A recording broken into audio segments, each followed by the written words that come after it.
pleased with the overall effort of the guys in the first half and getting control of the game and then create most of the chances. It was great to see a lot of veterans back out there in the familiar field.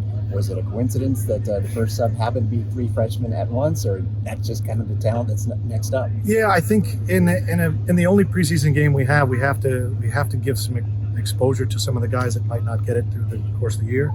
So I gave them a chance to kind of go on together. It's a talented group, but they're inexperienced. So we're trying to give them as much as we can in the one game we can.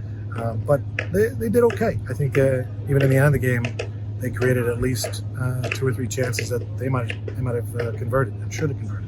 But I think they did okay. We'll see. The season's coming at us right now, so we'll see.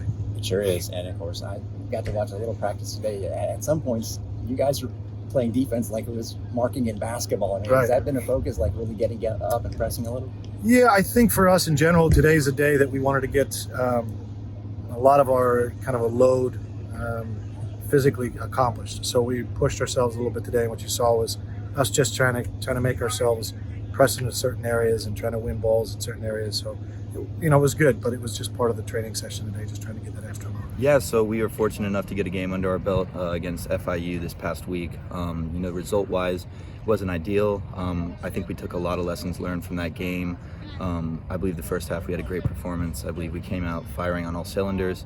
It tapered off a little bit in the second half, maybe tired legs, maybe a little bit of inexperience from lack of play in the past year due to the coronavirus and all the limitations that we have. But like I said, that game was a learning lesson. All we can look forward to is the next match against Temple. We've taken the lessons learned, we've put them into practice, and we've applied them 100%, and we're ready to fire on all cylinders again. What are some of the things that you see out of Temple? I know it's the first match, but even from last season, what do you look for going into that match? It's kind of hard to say. Last year's team was last year's team when we placed them. This year we're able to get the home field advantage for the first game. With the schedule set up, we'll play them again at their place the second time around, and we really want to focus on coming in as a new team. We want to look at them and evaluate them as the team that they are now, not really last year. I know we plan on having film sessions in the upcoming week, really breaking down this team and coming out with a full new game plan to go against them and put the best 11 out there on the field that's going to get the job done.